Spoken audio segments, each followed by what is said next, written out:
Parte V. Deus 16. Deus é uma ilusão? M.D. Epac não há como escapar ao fato de que o mundo não é o que parece. Entre os grandes pioneiros da física quântica, eu mencionei Niels Bohr, quando declarou que o que aceitamos como real se baseia no irreal.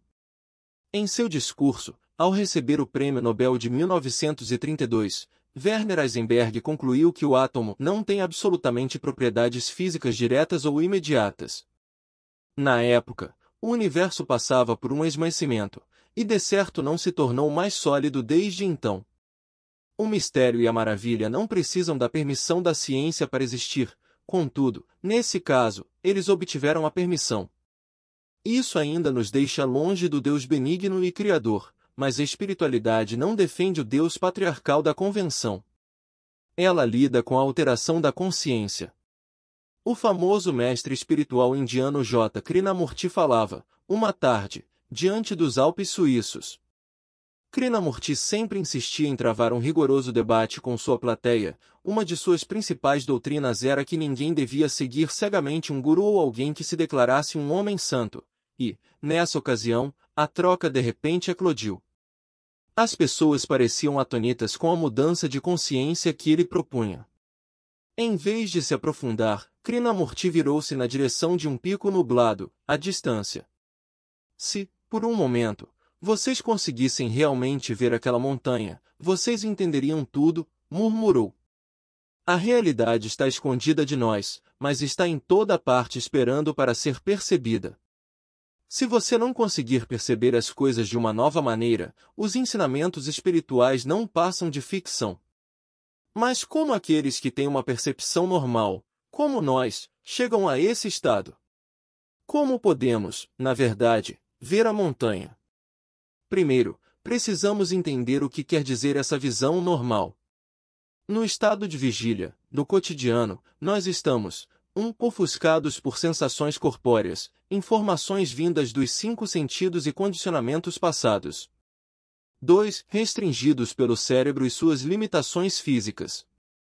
3. Embotados, seguindo os desgastados canais de percepção e vendo o mundo hoje exatamente como o víamos ontem. 4. Hesitantes quanto ao nosso propósito e nossa destinação. 5. Assolados pelos medos ou lembranças ocultas do passado. 6. Cegos para o que jaz além das fronteiras que separam a vida e a morte. Como se pode perceber, o ato de ver apresenta alguns problemas. Felizmente, há formas de se escapar dessas limitações da consciência cotidiana. As escrituras religiosas baseiam-se nessas jornadas do normal ao extraordinário, porém, o mesmo acontece com uma música inspirada, com a arte e a poesia, sem mencionar as súbitas experiências espirituais que a vida pode proporcionar a quase qualquer um. Mais da metade das pessoas que responderam a uma pesquisa do Instituto Gallup relatou que ao menos uma vez na vida vira luzes ao redor de outra pessoa, entrou ela mesma num halo de luz, sentiu a presença dos mortos ou percebeu uma aura. No entanto, a ciência só irá se satisfazer quando essas experiências puderem ser replicadas. Sempre que uma pessoa entra na luz, expressão genérica para o ingresso num estado mais elevado de consciência, em geral, falta alguma coisa, uma forma de repetir a jornada em outra ocasião. A vida espiritual preenche esse vazio. Propicia um caminho para uma consciência mais elevada, que é universal. Vou tentar oferecer um mapa viável para essa jornada, pois se trata de uma região cujo valor foi comprovado muitas vezes ao longo dos séculos. Estágio 1. Abertura. Temos uma poderosa experiência pessoal que nos eleva para fora de nossa consciência do dia a dia. Pode ser uma súbita visão interior, capaz de mudar a vida para sempre, ou uma sensação de consciência da unidade, ou, ainda, uma simples sensação de saber que você está seguro, que tudo em sua vida tem uma razão e um propósito. Estágio 2. Revisar o significado da vida. Seja aos poucos, seja de repente, percebemos que a vida material não é o que parece na superfície. Há um propósito mais alto, que implica uma mente e uma consciência, maior que a mente do indivíduo. Estágio 3. Tornar-se parte do plano. Se a realidade mais elevada passa a fazer mais sentido que a vida cotidiana, começamos a encontrar maneiras de nos transformar. Aumenta nosso desejo de viver num plano diferente. Estágio 4. Seguir o caminho. Com uma visão em mira, agora nós levamos a sério o processo de atingir uma realidade superior. A meta é Deus ou uma consciência mais elevada, e deve-se encontrar uma maneira de chegar lá. Estágio 5. Iluminação. A consciência superior se torna uma realidade viva.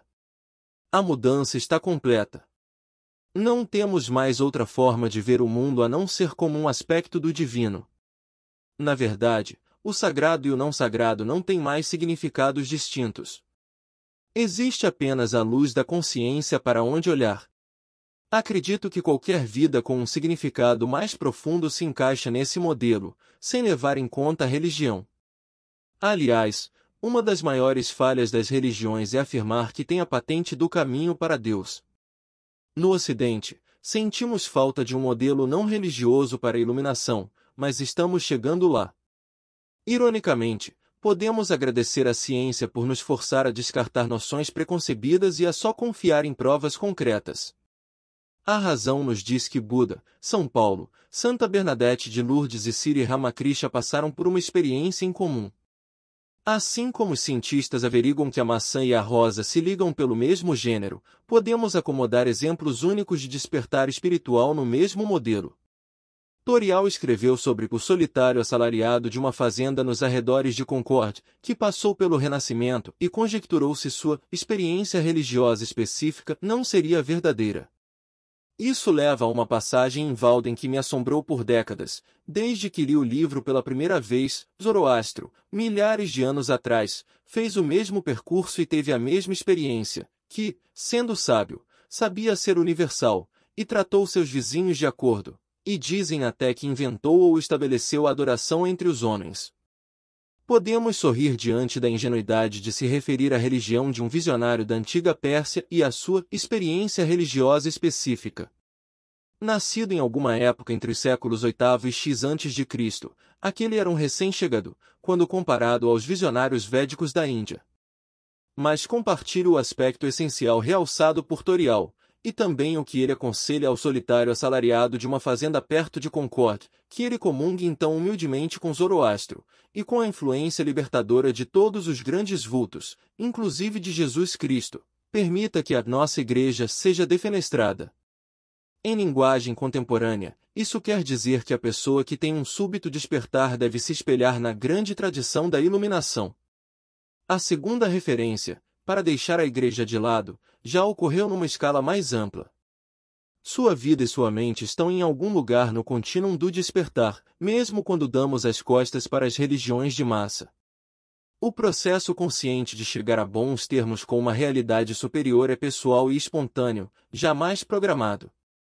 Incontáveis pessoas revisaram sua visão do mundo material e decidiram trilhar o caminho espiritual, mas depois pararam.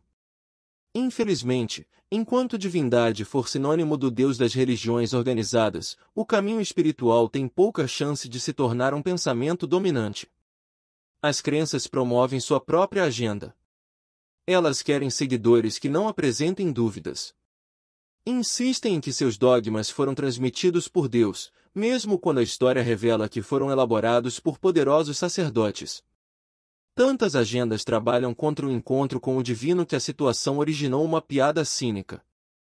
Deus revelou a verdade, e o demônio disse, pode deixar que eu organizo. Mas o caminho espiritual existe e pode ser seguido. Quando você deixa de procurar o Deus tradicional, surge um objetivo diferente em seu lugar, a transcendência. Transcender significa ir além. O processo deveria ser considerado natural, aliás, nós transcendemos o tempo todo. Quando uma criança de 3 anos tem um acesso de raiva para obter alguma coisa, a mãe não desce até o nível da exigência infantil do filho. Ela sabe que existe algo por trás daquilo, a criança está cansada, nervosa ou ansiosa. A mãe transcende o contexto criado pelo acesso de raiva para atingir um plano diferente de experiência. Buda e Jesus fizeram a mesma coisa. No contexto de uma humanidade confusa e sofredora, eles não recomendavam o prazer como substituto da dor. Apontavam soluções que iam além do nível do problema. Sem transcendência, nossa experiência do sofrimento nunca vai mudar. O pioneiro psicólogo americano William James resumiu o mistério de encontrar Deus numa afirmação simples: em toda a nossa volta há infinitos mundos, separados pelos mais tênues véus. O segredo é que esses véus são feitos de consciência bloqueada e constrita, enquanto os outros mundos são feitos de consciência livre e expandida. O caminho espiritual significa remover os véus que cobrem nossa própria percepção, e isso exige dedicação. O que faz com que o esforço valha a pena é saber que o despertar pode surgir a qualquer momento. Uma parábola simples me vem à mente. Numa remota cidade, vivia um talentoso escultor. Suas obras enfeitavam as ruas e parques da cidade, e todos achavam que eram muito bonitas. Mas o artista vivia recluso, estava sempre fora do alcance. Um dia, chegou um visitante. Admirando muito as estátuas, ele insistiu em conhecer o escultor. Mas ninguém sabia dizer onde encontrar o artista. Na verdade, ficou evidente que ninguém na cidade já ouvira alguma vez, as esculturas simplesmente apareciam, como que por conta própria. Então, um ancião deu um passo à frente e disse que tinha sorte de ter conhecido o esquivo escultor. Como o senhor conseguiu isso? Perguntou o visitante. O ancião respondeu: fiquei diante desses maravilhosos trabalhos, em contínua admiração. Quanto mais olhava, mais eu via. Enxerguei uma complexidade e uma sutileza que ultrapassam tudo o que eu já tinha visto antes. Não conseguia deixar de me maravilhar. De alguma forma, o escultor deve ter percebido meu envolvimento, pois, para minha surpresa, ele apareceu a meu lado. Eu lhe perguntei: por que me escolheu para se mostrar, quando ninguém nunca o encontrou, não importa quanto tenha procurado? Ele respondeu: nenhum criador consegue deixar de se revelar quando seu trabalho é apreciado da forma como você aprecia o meu. Podemos ver nessa historieta o único artigo de fé necessário. Se você mergulhar fundo na própria consciência, vai encontrar um lugar de paz e silêncio. Mas, com o tempo, esse lugar vai revelar muito mais que isso. A fonte da criação reside ali, e, quanto mais você vivenciá-la, mais rica e bonita torna-se a criação. Para além do sofrimento está a alegria, a transcendência leva ao mundo da luz. Vá até lá e veja por si mesmo, não em busca de Deus, mas em busca da realidade. No fim, talvez o artista não consiga resistir, sua apreciação do que ele criou o atrairá até você. Com isso, o divino não será mais uma projeção ou fantasia. Não será um pai ou uma mãe desejados. As escoras da realização do desejo não serão mais necessárias quando você estiver face a face com sua experiência interna do divino. Você não vai dar muita importância a coisas como visões de mundo. Elas são apenas o caminho das pedras para a mente. Enfim, será irrelevante se o inominável assumir ou não o rosto de Deus. A realidade em si é muito melhor quando vista com a mesma clareza que a luz do dia. De Leonard décadas atrás, quando eu ainda caminhava até a escola todos os dias, carregando uma lancheira, decidi que a ciência física tinha a chave dos mistérios que eu queria compreender, tantos do universo ao meu redor, que fazia o sol brilhar, as estrelas cintilarem, a elegante borboleta ser como era, quantos da minha mente. Por milhares de horas eu digeri leituras, artigos e livros, por outras milhares de horas explorei o cosmo com a ajuda da matemática. Será que eu poderia entender tudo? Ou qualquer coisa? O que significa entender? Na faculdade, meus amigos e eu acreditávamos numa hierarquia de verdades, como as camadas da atmosfera da Terra. A matemática formava a camada mais externa e a mais sagrada esfera das verdades, o céu, o mundo das ideias puras. Logo abaixo estava a estratosfera, consistindo na física teórica, as verdades fundamentais de tudo o que é palpável. As regiões menos rarefeitas, mais abaixo, eram aquelas onde localizávamos as ciências aplicadas, espessas, turbulentas e poluídas de fatos intermináveis e intrincados detalhes. Mas a filosofia, a metafísica e a teologia eram mais difíceis de localizar. Nossa atitude em relação a esses temas variava de acordo com o filósofo, com a obra específica que estávamos lendo, com o nosso estado de espírito e até com quanto havíamos bebido. Baruch Spinoza, o grande filósofo racional e artesão de lentes, por exemplo, escreveu um livro chamado Ética, uma inesquecível crítica da religião e da moralidade tradicionais do século XVII. Ele parecia celestial em sua estrutura matemática de definições, axiomas, provas e proposições, mas decepcionante nos argumentos pouco precisos em termos matemáticos, que relacionava a estrutura formal. Meus amigos e eu descobrimos que podíamos nos banquetear em suas ideias, mas depois não sabíamos ao certo o que tínhamos comido. No fim, tínhamos simpatia pela abordagem de Spinoza, mas éramos céticos quanto à base convincente de suas ideias.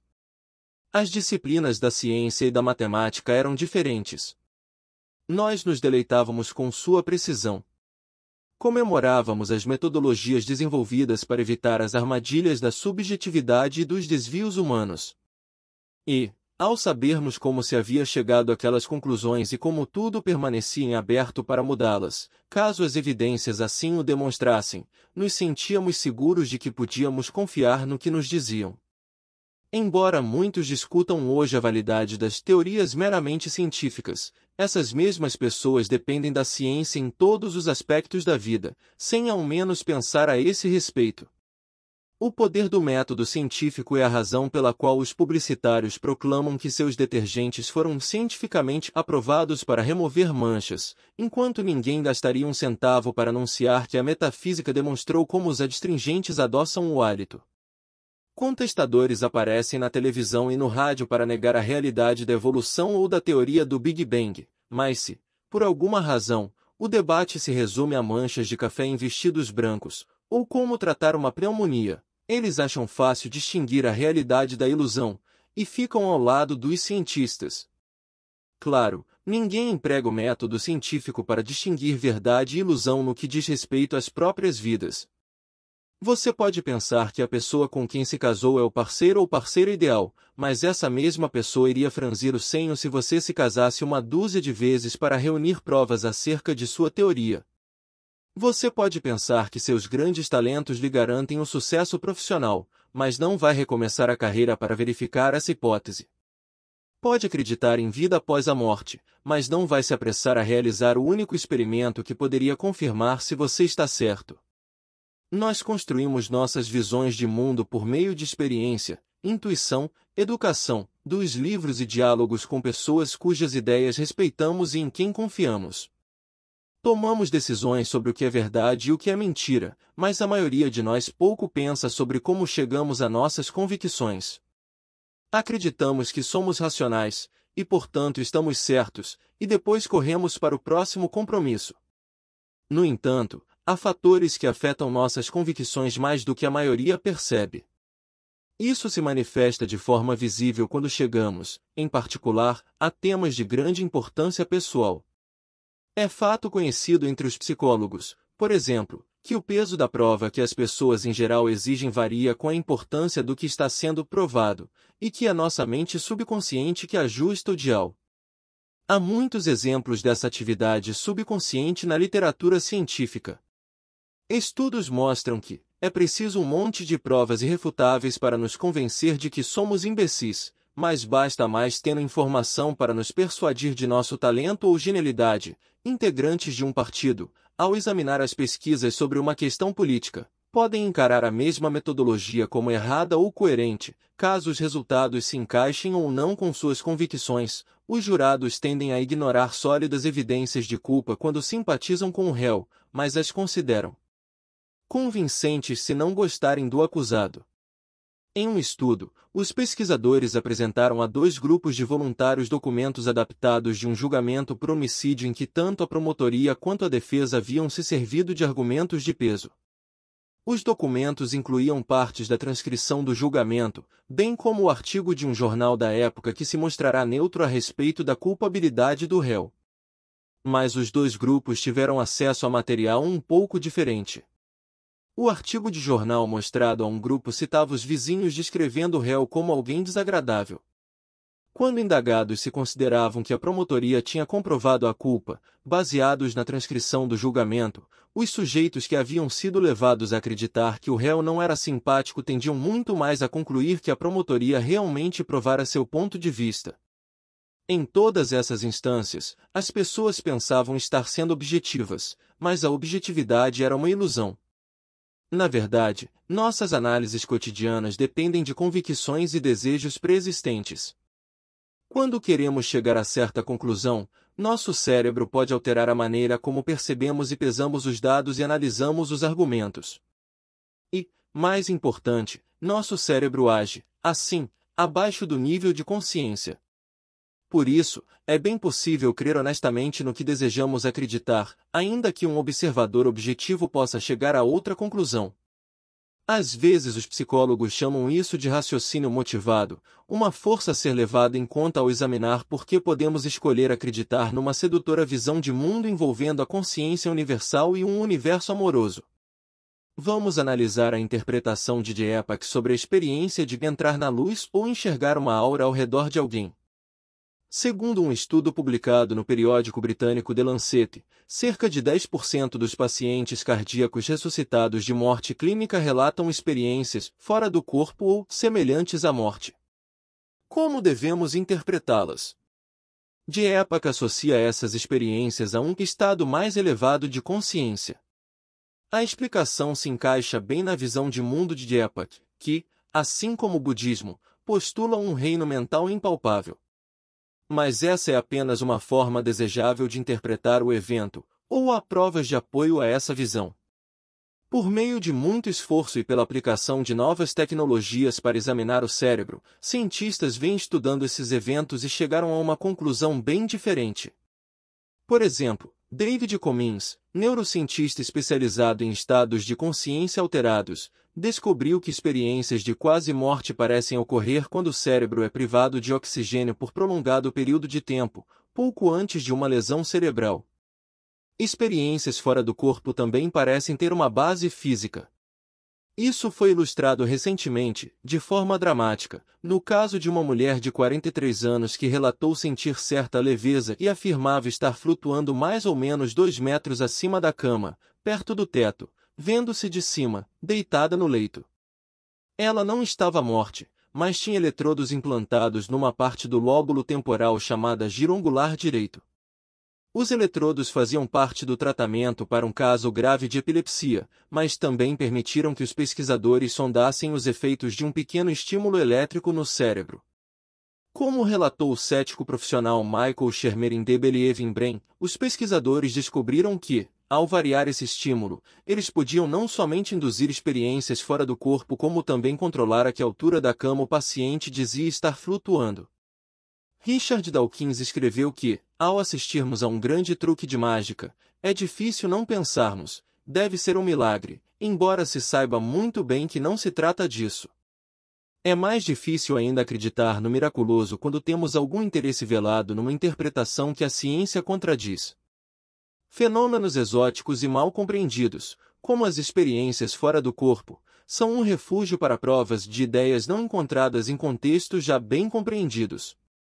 No entanto, ainda que um fenômeno não seja bem compreendido, vale a pena lembrar que, ao longo da história, muitas vezes o inexplicável, a longo prazo, acabou por ganhar uma explicação natural.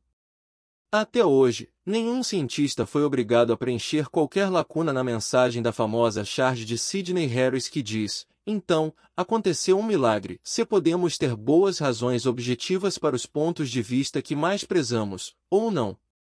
De qualquer forma, é melhor saber avaliar o quanto uma evidência se mostra convincente. Nem sempre é fácil.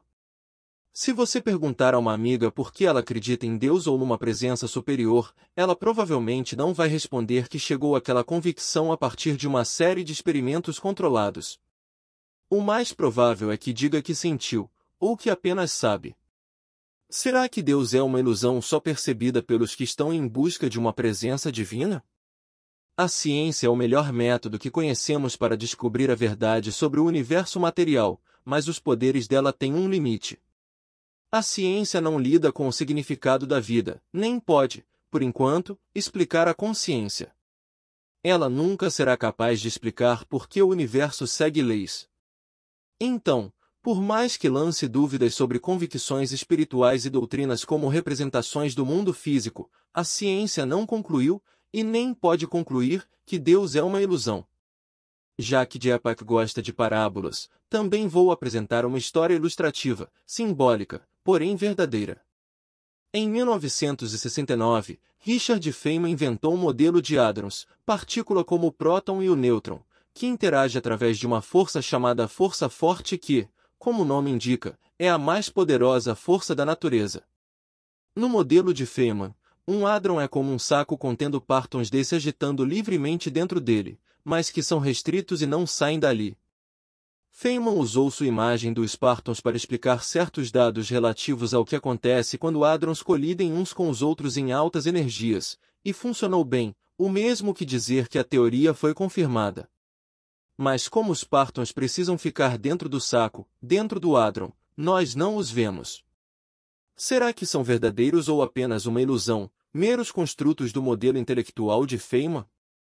Essa é uma questão metafísica, porém, embora tenha ficado famoso ao declarar que fora proibido pelos médicos de discutir metafísica, ele abordou o tema.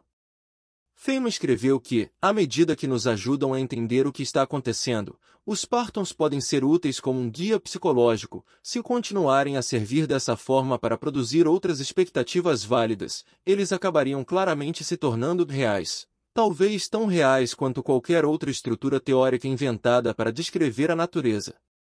Se esses guias psicológicos são úteis na física, não há razão para não empregar guias semelhantes na nossa vida espiritual, desde que nos ajudem a entender o universo, e que sejam compatíveis com nossas observações. Muita gente acredita intuitivamente num poder superior, extraindo consolo, força e coragem dessa convicção. Quando a fé parece real para uma pessoa, e quando essa convicção específica não leva a um conflito com aquilo que observamos no mundo físico, a ciência não dirá nada em contrário. Se, no entanto, nos pedirem para acreditar num Deus que criou o universo alguns milhares de anos atrás, enquanto temos provas convincentes de que o universo é muito mais velho que isso, então surge um conflito. Mas as exigências da ciência não excluem as recompensas da espiritualidade. Na verdade, até Albert Einstein, quase sobre-humano em sua clareza de pensamento e capacidade de raciocínio, exultava com seu sentido de conexão espiritual com o universo. Nesse caso, era a própria racionalidade desse universo que moldava sua vida espiritual. Quem já passou pela intensa experiência dos bem-sucedidos avanços na ciência é tocado por uma profunda reverência pela racionalidade tal como ela se manifesta na existência. Por meio do entendimento se atinge uma emancipação de longo alcance dos grilhões de esperanças e desejos pessoais. Assim, me parece que a ciência contribui para uma espiritualização religiosa do nosso entendimento da vida. C. Sidney Harris, famoso cartunista americano, publica sobretudo charges sobre ciência, matemática e tecnologia, em revistas como New Scientist e Playboy. Na charge aqui citada, dois homens estão diante de um quadro negro onde se vê um imenso cálculo matemático. Na passagem da primeira para a segunda parte do cálculo, vem a frase: então, aconteceu um milagre. Nt, de hipotética partícula elementar que seria constituída de nêutrons e prótons. Nt,